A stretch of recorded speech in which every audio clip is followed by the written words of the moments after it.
আসসালামু আলাইকুম। আমাদের সামনে যে এক্সেলের শিটটা দেখতে পাচ্ছেন, সেই শিটটার মধ্যে দেখা যাচ্ছে কি আমি যেখানেই নাম লিখছি সেখানে অটোমেটিক একটা সিরিয়াল নং এসে বসে যাচ্ছে। এটা কিভাবে হচ্ছে? এই যে আমি এখন সাপোজ নিচে একটা নাম লিখলাম সীমা। সীমা, ওকে। এখানে ওটার সিরিয়াল নং বসে যাচ্ছে অটোমেটিকলি। এটা কিভাবে হচ্ছে? তো চলুন দেখে নিই এই উল্টাপাল্টা কাজটা কিভাবে হচ্ছে।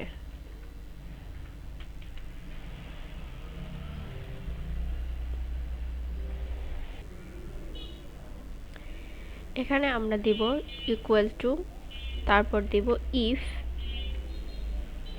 ইফের ফর্মুলা বসাবো, তারপর এখানে আমরা লিখব এই ঘরটাকে সিলেক্ট করব, তারপর সমান সমান দিব, তারপর এখানে দুইবার ইনভাইটেড কমা দেব, তারপর কমা বসাবো, আবার দুইবার ইনভাইটেড কমা বসাবো, তারপর আবার কমা বসাবো, তারপর দিব রো, আর ও ডব্লিউ রো। রো লেখার পর এখানে আমরা লিখব 1:1,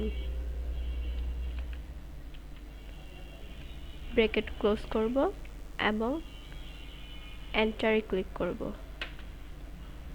তারপর এখান থেকে পুরোটা ঘরের মধ্যে এই ফর্মুলাটা অ্যাপ্লাই করে দেব।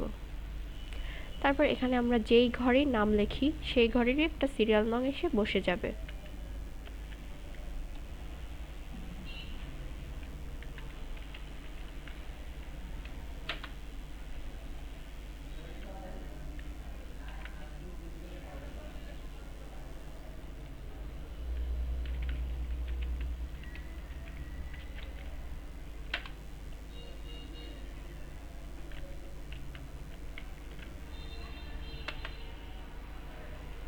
এভাবে।